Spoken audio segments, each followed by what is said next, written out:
Boa noite, meus irmãos. Boa noite. Ai, que bom, tô vendo tanta carinha nova hoje aqui, né? Quem tá vindo pela primeira vez da nossa casa, oh, que lindo! Bem-vindos, tá?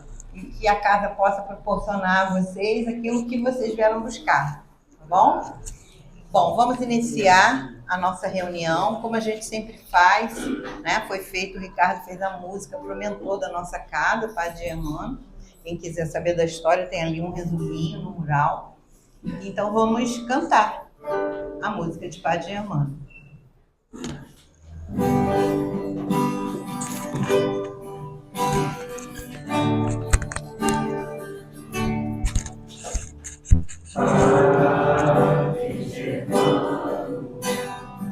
Olhai por nós, dai-nos a bênção do Senhor. Padre Germano, olhai por nós, mostre-nos o caminho do amor. Espírito simples, mas superior, sempre convocado desamparar. Espírito vivo e fundamental, abre seu amor é imortal. Nosso Seare é uma dádiva de luz e caridade, sempre em nome de Jesus. Padre Germano, nosso mentor, fonte de ternura e de amor. Padre Germano, nosso mentor, fonte de ternura e de amor.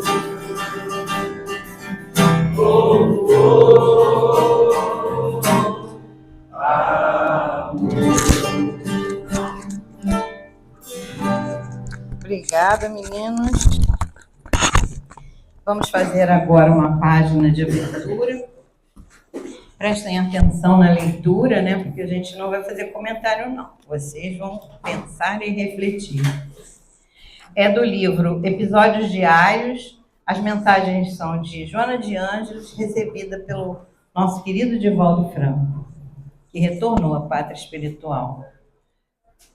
Diante dos acontecimentos chocantes do dia a dia e em face de determinados comportamentos equivocados que recebem aplauso geral, vem-te a tentação de criticar. Algumas palavras bem colocadas serão suficientes para desmascarar mandatários inescrupulosos e indivíduos subservientes de conduta vil. Quase todas as pessoas do círculo onde eles se movimentam conhecem-lhes as falhas. Não obstante, sorriem com falsa anuência em relação à sua forma de viver, quase os detestando. Ninguém viu isso não, né? Tu, que procuras ser honesto contigo mesmo e com teu próximo, ficas magoado, desejoso de te referires às deficiências que caracterizam essas pessoas e esses fatos. Este procedimento em nada ajudará os criticados, que se irritarão, carregando-se de ódio contra ti e passando a perseguir-te, piorando a própria situação. A crítica ácida, inspirada pela revolta ou pelo ressentimento, não contribui para a mudança delas ou das ocorrências examinadas. Ninguém gosta de sofrer críticas, mesmo quando merecidas. A palavra gentil de ajuda e de esclarecimento produz melhor efeito do que a acusação irada, a censura severa. A tua melhor maneira de criticar o erro será agir com acerto, diferenciando-te pela forma de atuar em relação àquele que se comporta irregularmente. A força da retidão se expressa pela conduta, muito mais do que através das palavras. Evita a crítica, forma sutil de vingança e não raro de despeito sórdido. A tua vida deve tornar-se uma lição viva de correção e dignidade, sem que estejas apontando os erros e debilidades alheios. Então, muito cuidado com a língua, né? Que a gente tem uma e 2 ouvidos para ouvir mais, né? E falar menos. Porque quem escuta, guarda. Quem fala, desabafa. Mas quem escuta, guarda. Então, temos que ter sempre caridade em tudo, até na hora da crítica. Vamos fazer a nossa prece agora.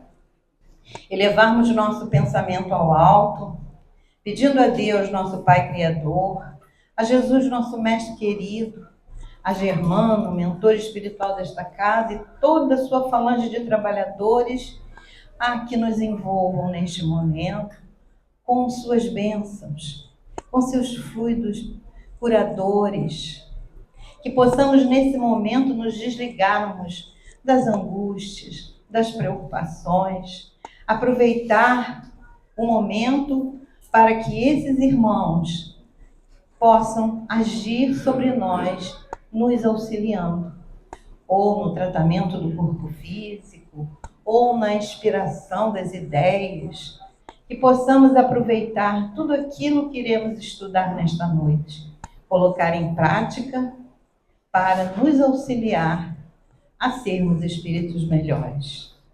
Pedimos também, Germano querido, pela nossa querida irmãzinha Maeli, que seja amparada e receba a inspiração necessária para nos trazer aquilo que precisamos ouvir nesta noite. E que todos aqueles nomes colocados ali nas caixinhas possam também ser amparados. Pedimos à equipe responsável pela fluidificação das águas que trabalhe colocando ali o remédio necessário para a continuidade dos tratamentos. E assim, então, pedimos a permissão para dar início ao estudo desta noite. Que assim seja, graças a Deus.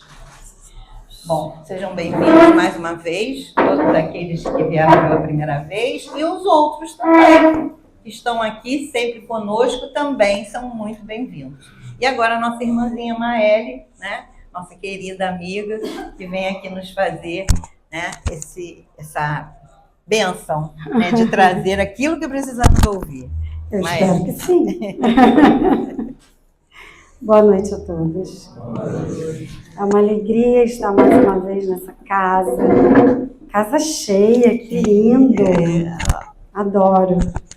E a responsabilidade aumenta, né? Porque temos irmãos novos na casa, né? Então, tudo que eu disser ficará gravado, né? Enfim, a gente sabe que a gente é médium, então o estudo não é meu. Ele perpassa por mim, né? Então, a ousadia de trazer esse tema, né? Vida e sexo.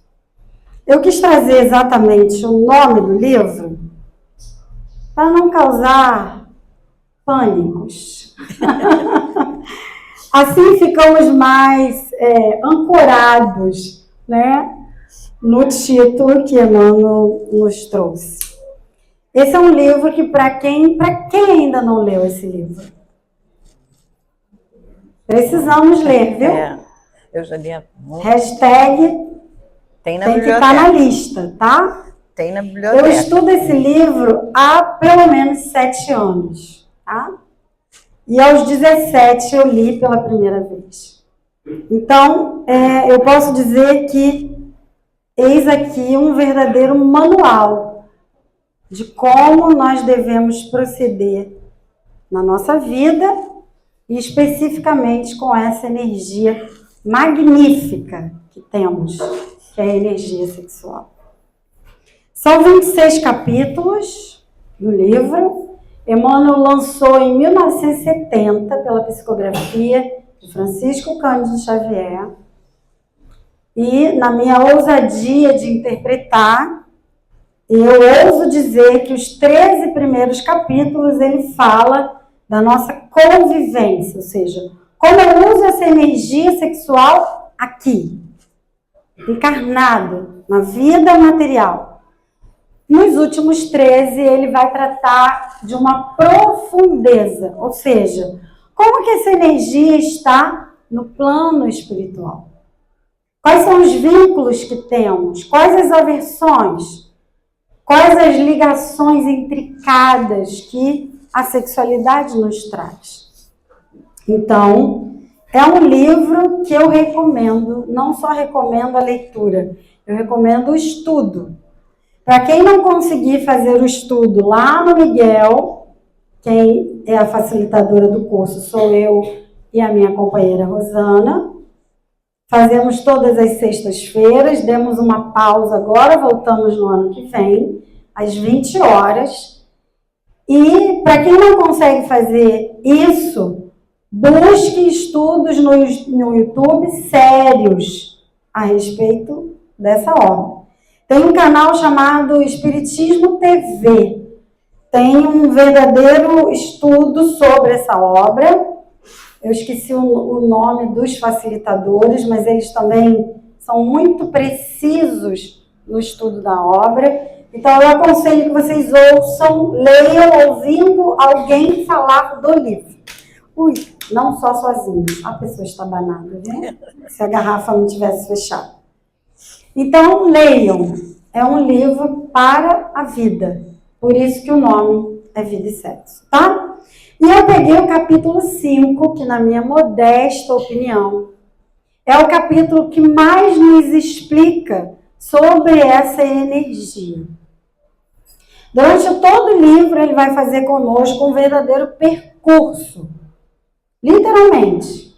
Tanto que o primeiro capítulo, o título é Em Torno do Sexo. E o último, A Margem do Sexo. Para vocês verem como ele vai de ponta a ponta, entremear cada capítulo naquilo que a gente precisa verdadeiramente ouvir. Vai deixar vocês de boca aberta em algumas situações, e em outras vão esclarecer aquilo que supostamente a gente já sabe. Vai reforçar aquilo que a gente já entendeu dessa energia sexual. Mas ele vai muito mais nos surpreender do que te trazer informações que você já saiba. A não ser que você tenha profundeza no assunto, né? Se você é alguém estudado na área, aí, óbvio, né? Ele vai reforçar aquilo que você já estudou academicamente. Então, vamos fazer uma breve passagem, porque eu não tenho muito tempo, sobre esse capítulo 5. Ele vai começar com uma pergunta de Kardec, lá no Livro dos Espíritos, onde Kardec perguntou: é a mesma força que une os elementos da matéria nos corpos orgânicos e nos inorgânicos? E os espíritos dizem que sim, porque a lei da atração é a mesma para todos. E a gente vai descobrir que sexualidade é atração. Aí vocês podem me dizer, mas isso eu já sabia, né? Eu consigo ter ali um vínculo afetivo com alguém, um relacionamento amoroso com alguém, porque existe atração. Mas é muito mais além do que só isso. A energia sexual, como recurso da lei de atração na perpetuidade do universo, é inerente à própria vida. Aqui já começa um choque, tá? Então, a energia sexual, ela não é o ato sexual. Ela não é aquilo que você vê manifesto no corpo físico. Ela é muito mais do que isso. Ela mantém a própria vida, ela é inerente à própria vida. Ele vai chegar a dizer, num dos capítulos mais adiante, que ela mantém o universo. Ela é a segunda força do universo. A primeira é o amor, nós já sabemos. A segunda é a energia sexual. É através dela que a vida se mantém em funcionamento. Isso talvez a gente já pudesse deduzir, porque nós só estamos aqui por conta de um ato sexual, não é?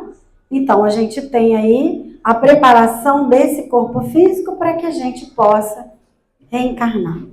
Então, a face dessas potencialidades criativas de que se reveste. Então, ela vai gerar essas cargas magnéticas em nós de atração ou repulsão, porque existem pessoas que nos atraem, outras que naturalmente não. Isso tem a ver com a energia que nós estamos carregando. Eu não vou ler o texto todo, né? Porque é muito texto.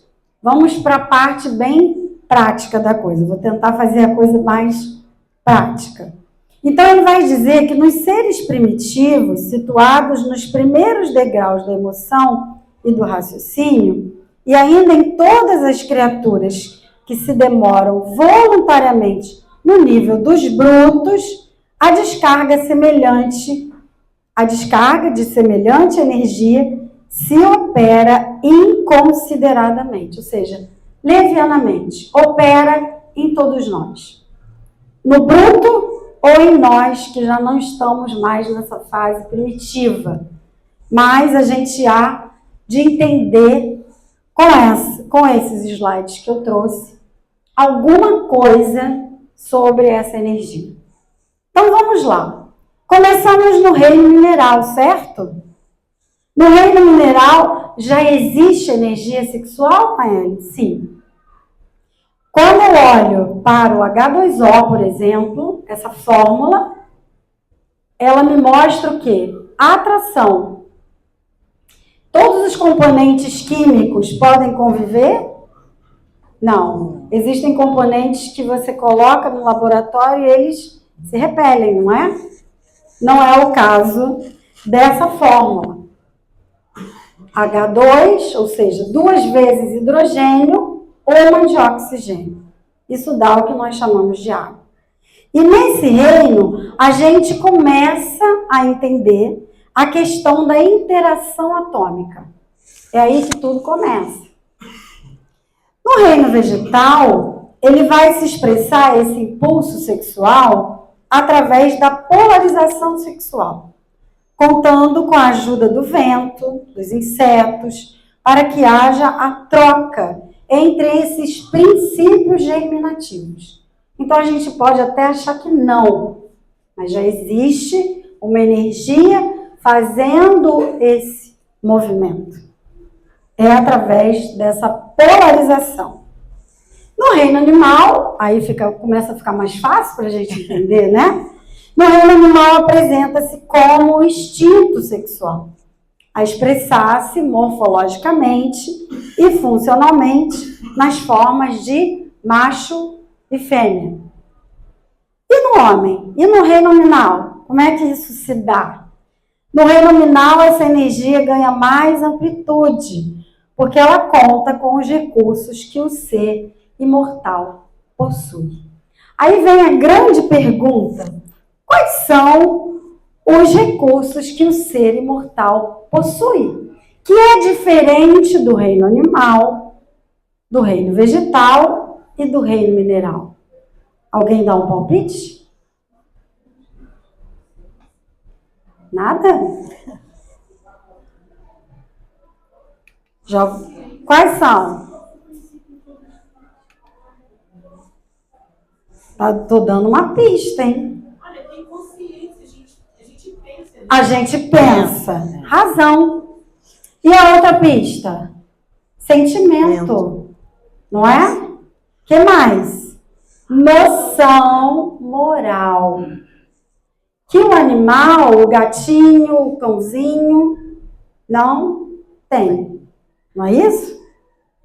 Então, quando nós estamos com o uso dessa energia, nós temos mais recursos de usá-la do que nos outros reinos. Certo?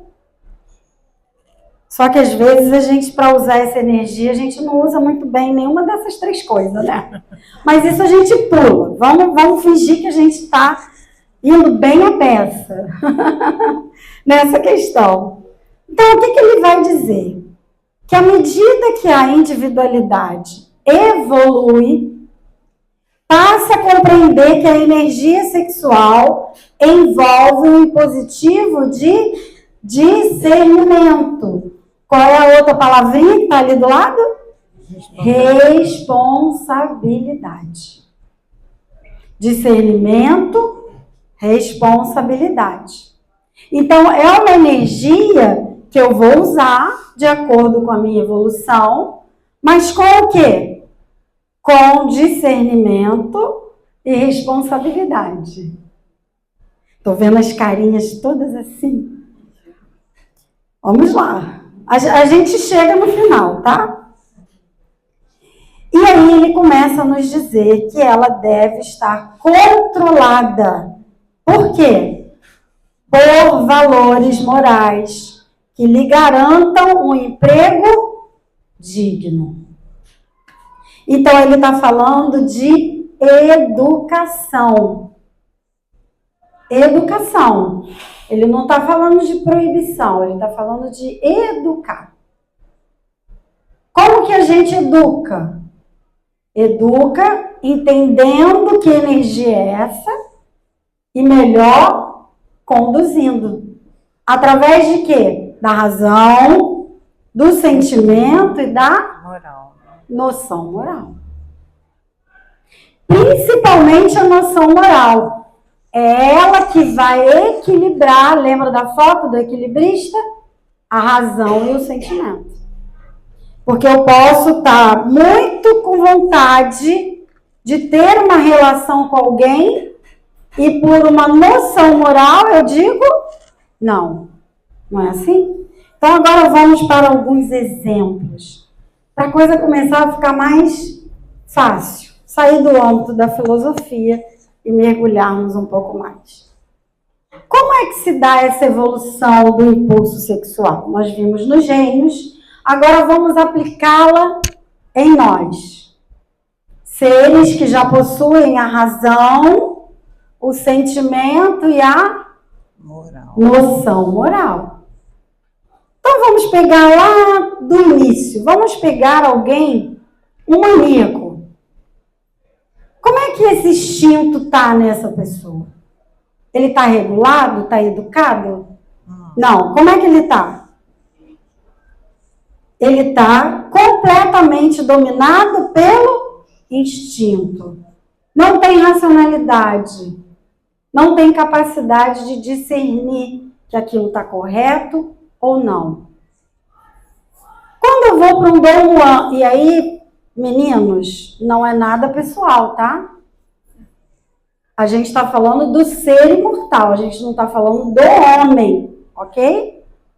Beleza? Sim. E isso tudo eu peguei de um livro que no final eu vou deixar a bibliografia. Então não tem a ver com o gênero masculino, não, tá? Eu estou falando do ser imortal. Aqui a gente poderia colocar uma mulher completamente desvairada e uma outra que seduz a todos. Perfeito? Nós estamos falando do ser, ok? Então, a gente pega um Dom Juan. Como é que essa energia está? Um pouco mais avançada que a do maníaco? Mais equilibrada? Um pouco, sim. Mas totalmente? Não. Ele vai usar de qualquer artifício para satisfazer o quê? O seu próprio desejo. Então, de novo, a gente não tem uma racionalidade muito adequada. Vamos pegar o marido infiel. De novo, por favor. Né? A gente vai pegar o que ali? Maníaco, Dom Juan, ele já está mais avançado. Já, ele conseguiu casar, não é? Tem uma família. Mas ele não consegue ainda resistir o quê? Aos apelos dessa energia. Lembra que a gente está falando de educação. O discurso não é moralizador, por favor. nem é de julgamento. Nós estamos entre adultos, ok? O discurso é para que a gente entenda como esse impulso sexual trafega em nós e como ele vai sendo educado. À medida que nós nos moralizamos, porque ele não vai ser educado pela minha razão, nem pelo meu sentimento. Ele vai ser educado pelo meu senso moral. É isso que eu quero que fique claro, tá bom? No marido fiel, como é que isso acontece? Isso já está melhor do que no infiel, certo? Ele já consegue ter necessidade de satisfazer esses apelos, mas ele consegue também sublimar esse apelo. Ele consegue sustentar, ou seja, essa energia já está melhor canalizada. Vamos trazer mais 2 exemplos que agora a gente fecha. Trouxe o exemplo de Francisco de Assis, que nele, nessa figura que a gente conhece, né? Eu busquei trazer coisas que a gente conhece. Ele já consegue o quê? Sentir essa força de atração, como ele sentiu diante de Clara, e fazer o que com ela? Pegar toda essa energia e transportar para a humanidade. Assim como Divaldo, assim como Chico, ok? Como Madre Teresa. Estão acompanhando o raciocínio? Uhum. E aí a gente tem, para coroar essa polaridade, esse impulso sexual, a figura do nosso mestre, que consegue unir no seu discurso, nos seus movimentos, o feminino e o masculino de forma integral. Esse é o lugar que nós vamos chegar. Ainda não estamos. Não é verdade? A gente está no caminho. Então, qual é o caminho desse impulso sexual? É essa função dúbia, onde eu tenho o feminino e o masculino operando em equilíbrio. Por isso foi perguntado a Kardec, se eu não me engano, Kardec perguntou, melhor dizendo, na questão 201, o homem pode encarnar homem e depois mulher? E o que os espíritos disseram? Que sim. Por isso eu disse que não tinha nada a ver com gênero, porque hoje eu estou no corpo feminino. E amanhã? Então, essa bobagem que a gente fica, de que eu sou mais isso, sou mais aquilo, isso é ilusão que a gente entra na matéria. Nós não somos nem masculino nem feminino, nós estamos. E quando eu olho sobre a ótica do espírito imortal, eu preciso ter essa sabedoria. É por isso que a gente precisa estudar sobre, para que a gente não fique nessas questões muito básicas e pueris que a gente já deveria ter ultrapassado, né? Mas isso dá outra palestra. Então, o que o Emmanuel vai trazer no capítulo? Que através da poligamia, por exemplo, o espírito assinala a si próprio uma longa marcha em existências e mais existências sucessivas de recuperação e aprendizagem, em cujo transcurso ele adquire a necessária disciplina do seu mundo emotivo. Então, nada de julgar o coleguinha. Cada um na sua marcha evolutiva. Uns já conseguem ser poligâmicos, outros já conseguem ser monogâmicos. A gente precisa entender que cada um está num estágio. Porque se a gente não entende isso, a gente quer igualar todo mundo. Ah, se eu faço, ele tem que fazer também. Energia sexual não é isso. Não é caixa fechada. Ela é um movimento. E como ele está dizendo, através dessa necessária disciplina, ele vai, através das muitas reencarnações, chegar onde precisa chegar. E qual é o exemplo que eu trouxe? Jesus. Onde essas duas forças, a ânima e o ânimo, se fundem. Feminino, masculino. Ok? Essa reportagem é bem recente, tá? é de 2015, se eu não me engano. Fatigado de experimentos dolorosos, nos quais recolhe o fruto amargo da delinquência ou do desespero que haja estabelecido nos outros, reconhece na monogamia o caminho certo das suas manifestações afetivas. Então, quando ele consegue chegar na monogamia e manter-se monogâmico, ele já está num outro nível. Esse ser já alcançou um outro nível de equilíbrio, de senso moral.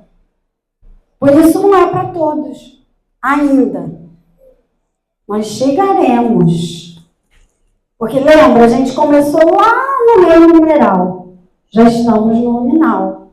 Assim também a gente começou lá atrás usando a energia sexual de uma forma, às vezes nessa encarnação mesmo. Você lidava com a energia de um jeito e hoje você já pensa diferente, não é assim? Estou certa? Então a gente faz uma caminhada e isso que é importante a gente entender. É um percurso. Percurso.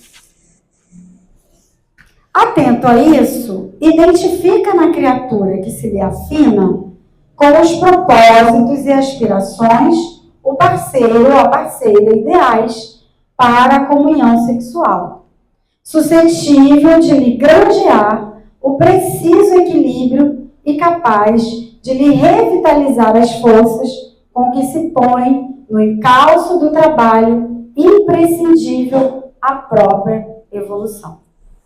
Cada vez que a gente acerta nesse caminhar, essa energia vai sendo melhor canalizada e melhor conduzida. Cada vez que a gente comete algo que está fora, a gente dá um passo atrás e precisa voltar. Não é diferente moralmente falando, não é verdade? Quando a gente comete um equívoco, a gente precisa consertar. Por que com a energia sexual seria diferente? Ele chega a dizer, num dos capítulos, que agora eu não vou me lembrar o número, mas eu acho que está no torno do 20, 23, que as questões que envolvem a sexualidade e o amor matam mais do que qualquer guerra. E por que ele afirma isso? Porque tudo que nos fere sentimento traz marcas que às vezes nós vamos levar muito tempo para se recuperar. Então, todos nós temos um calcanhar de Aquiles aí, tá? Um calcanharzinho. Ninguém tem o direito de ficar apontando, mas fulano fez isso, fulano fez aquilo. O que você está fazendo? Porque quando você tiver que prestar conta, não vai ser do colega, vai ser o seu. Então, para que você está olhando para a vida do outro? Se não for para edificar, cale-se. Ele vai dizer isso no último capítulo do livro. Se não é para agregar, não fala nada. Então, a energia sexual é coisa séria. Não é algo banal. Às vezes a gente acha que tem ali algo só de pele, não é verdade? A gente às vezes usa esses termos. Só que não. Quando a gente começa a estudar essa obra, a gente vai ver que a coisa é muito mais profunda. Então, o que é energia sexual? E qual é o papel dela na nossa evolução? Essa é a ideia aqui. A gente entender qual é o papel dessa energia na nossa evolução.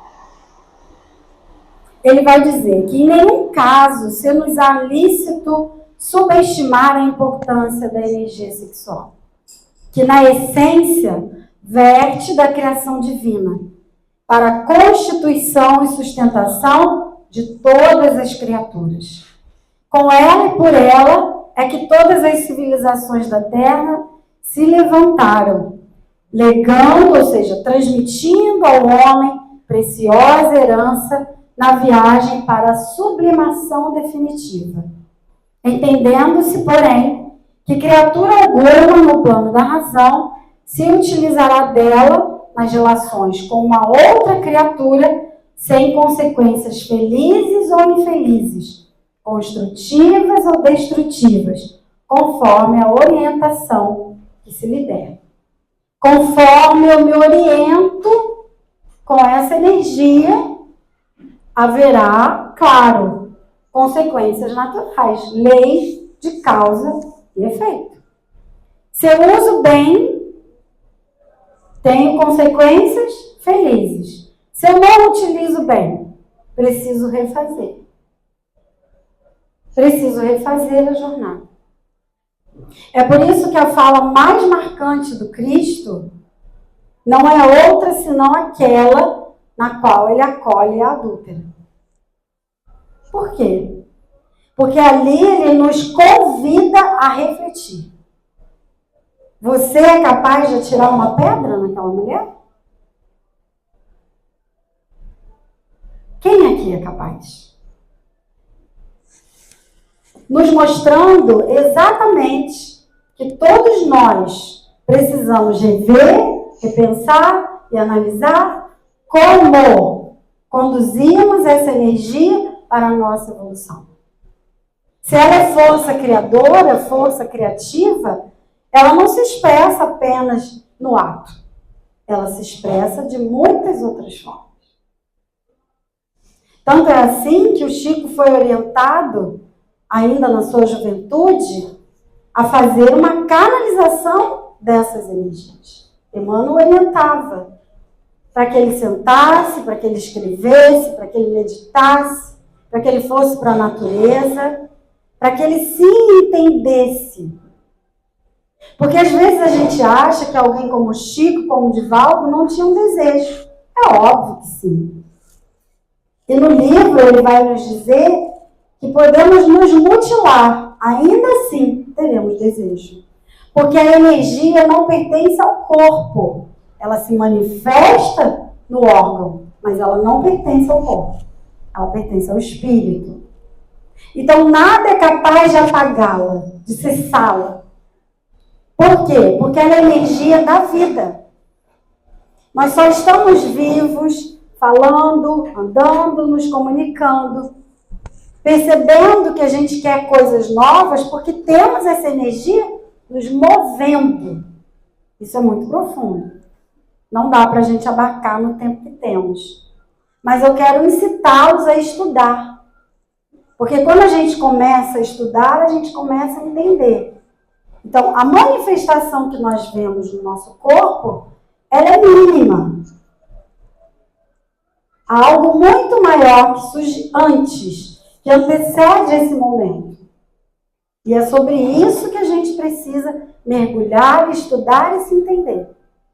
Senão a gente se culpa, a gente se julga, a gente não se entende, a gente não se acolhe, a gente não se ama, porque a gente acha que é pecador e a gente... Que coisa horrorosa esse negócio de sexo. Não é. É algo sublime e divino. Nós é que precisamos aprender a conduzir. É outra coisa. A Organização Mundial da Saúde, no ano de 2007, disse o seguinte: sexualidade é um aspecto central do ser humano durante toda a sua vida e abrange o sexo, as identidades, os papéis de gênero, a orientação sexual, o erotismo, o prazer, a intimidade e a reprodução. A sexualidade é experimentada e expressada nos pensamentos, nas fantasias, nos desejos, na opinião, nas atitudes, nos valores, nos comportamentos, nas práticas, nos papéis e nos relacionamentos. Embora a sexualidade possa incluir todas essas dimensões, nem todas são sempre experimentadas ou expressadas, é claro, né? A sexualidade é influenciada pela interação de fatores biológicos, psicológicos, sociais, econômicos, políticos, cultural, éticos, legais, históricos, religiosos e espirituais. Então, não é um assunto bobo. É um assunto complexo, que nos norteia muito mais do que a gente imagina. E quando a gente começa a aprofundar, estudar, entender, é como eu disse, você vai começar a melhor se aceitar, melhor se acolher. Da forma como você expressa essa energia, como você entende, como você a utiliza, como que ela se manifesta na sua vida. Isso é autoconhecimento. E isso é a base do espiritismo. É o que Kardec nos convida. Estamos diante de um cavalo selvagem que precisa ser domado. Assim como as questões morais. Igualmente. Ok? E aí ele diz, nesse finalzinho, o instinto sexual, para coroar-se com as glórias do êxtase, há que dobrar-se aos imperativos da responsabilidade, às exigências da disciplina e aos ditames da renúncia. Não há como nós fazermos essa caminhada sem que a gente se utilize dos recursos morais para melhor conduzir. Se nós deixarmos ao encargo do instinto, nós vamos sair por aí e a gente já sabe como. Carnaval que eu diga, né? Então, como que a gente quer viver isso? Porque isso é uma escolha, volto a dizer, individual. Aqui não tem julgamento, não tem apontar de dedos, muito pelo contrário. Eu trouxe de coração aberto para que vocês reflitam. Então, a condução que eu dou é responsabilidade minha. A forma como eu enxergo e eu vejo, se é sujo, se é pecado, se é incrível, se é bom, se é divino, é também meu. E a responsabilidade de dar conta disso depois também é minha. Então, não tem muita diferença de tudo que a doutrina nos fala. Nós só estamos aprofundando, dando um zoom em um assunto, que é de suma importância. Que nós temos dificuldade de lidar, apesar de todos nós sermos seres sexuados e sexuais. Não dá para entender por que a gente faz isso. Por que a gente evita falar de algo que nos constitui? E aí a gente não fala, não conversa, não entende, mas aponta, julga, fala. Então, se a gente não se aprofundar, como que a gente vai se entender? Não, eu quero só usar a parte moral do espiritismo. A sexualidade eu dei. Não, a sexualidade eu não preciso olhar. Estou resolvido. Né? Eu sou uma mulher casada, eu sou casado. Ok, ninguém está falando do seu status social. Estamos falando do ser imortal que você é. Isso é outra coisa. Então, quando a gente amplia a nossa mente, a nossa visão, a gente consegue ir além. E aí, o primeiro livro que eu quero indicar de bibliografia para vocês, depois eu posso mandar para a Giovana para ela disponibilizar para eles, se eles quiserem. Esse livro é maravilhoso, além do rosa e do azul. Não é uma psicografia, tá? É um estudioso, um psicólogo, chamado Gilson Bastos. Depois foi onde eu tirei o Maníaco, o Dom Juan, desse livro, tá? Esses exemplos. Depois nós temos o livro Evolução em Dois Mundos, trazido por André Luiz, através do Chico. Temos no Mundo Maior também, André Luiz nos trazendo, através do Chico, o capítulo 11, que vai tratar do sexo. A pesquisa que eu trouxe para vocês, da OMS, a fonte. E o Livro dos Espíritos, claro, lá no capítulo 4, onde ele fala do princípio vital. Então, eu espero que essa pincelada que eu consegui dar tenha trazido para vocês, pelo menos, a curiosidade de ler. Para que vocês possam ir aprofundando no assunto. É um assunto complexo, requer estudo, mergulho, mas nos ajuda a nos acolher e a nos entender. Porque essa é a proposta do Espiritismo. Como é que nós vamos evoluir se nós não conseguimos nos entender como estamos agora? Como é que a gente avança para algo maior se a gente não está conseguindo dar conta do pouco que está na nossa mão? Vai ser possível? Difícil, né? Então ele vai falar de muitos preconceitos que nós trazemos.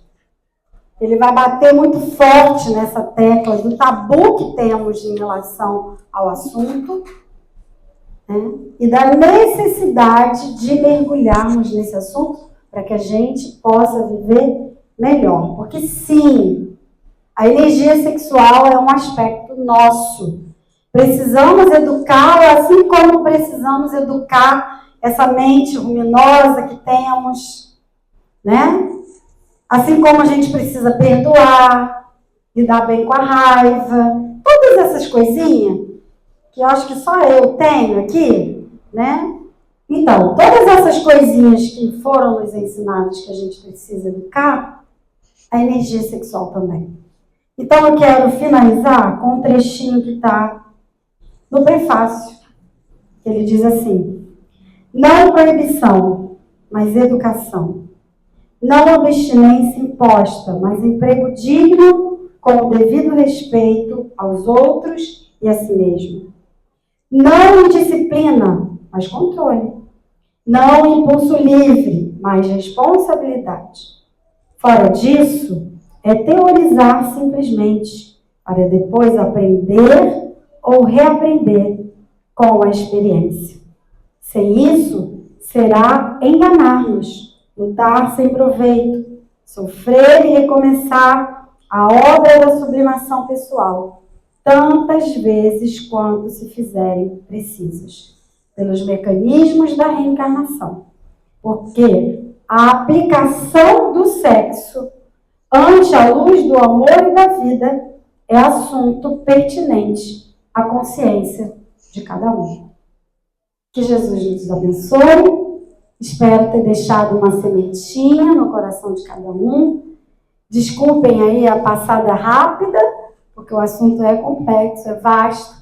Mas quem sabe outras vezes, né? A gente mergulha um pouco mais. Fiquem bem. Muito obrigada pela escuta.